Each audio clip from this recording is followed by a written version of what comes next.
Bonjour tout le monde. Bonjour.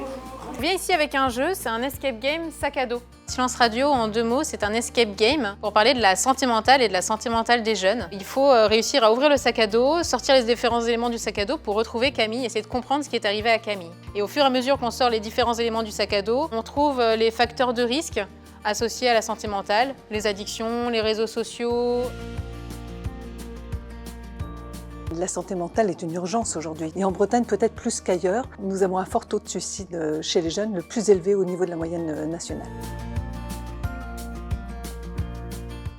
Nous avons fait le choix en fait, d'agir à travers des actions de prévention. On intervient donc auprès des jeunes, dans les lycées, dans les missions locales, également dans les structures d'insertion. On travaille également à travers des outils innovants comme Silence Radio, parce que ça permet de libérer la parole autrement, sans jugement, ce qui est important, et sans stigmatisation.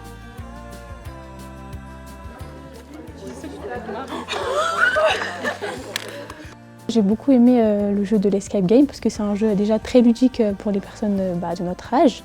Aussi c'était très bien de pouvoir chercher par nous-mêmes, pouvoir faire travailler notre cerveau pour trouver les réponses, les énigmes. Je trouve que c'est un support pédagogique qui est intéressant. Il faut s'habituer aux lycéens qui ont besoin de bouger. Tout ce qui est jeu de rôle, etc., ça les intéresse. C'est plus facile d'intégrer des connaissances en jouant et en étant acteur.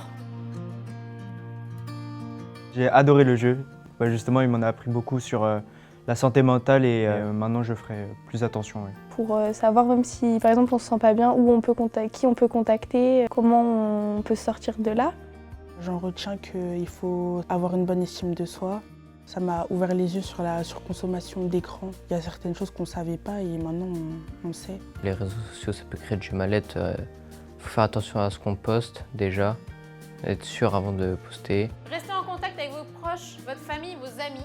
Ce que ça va changer pour moi, déjà c'est de ne pas me mettre la pression, qu'il ne faut pas s'isoler, surtout pas, et en parler avec des personnes de confiance, à nos proches, pour pas que ça s'amplifie et s'isoler dans notre mal-être.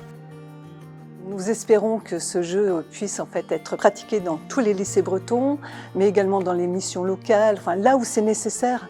Nous souhaitons que ce jeu soit diffusé le plus largement possible, que chaque jeune ne soit plus seul face à sa souffrance.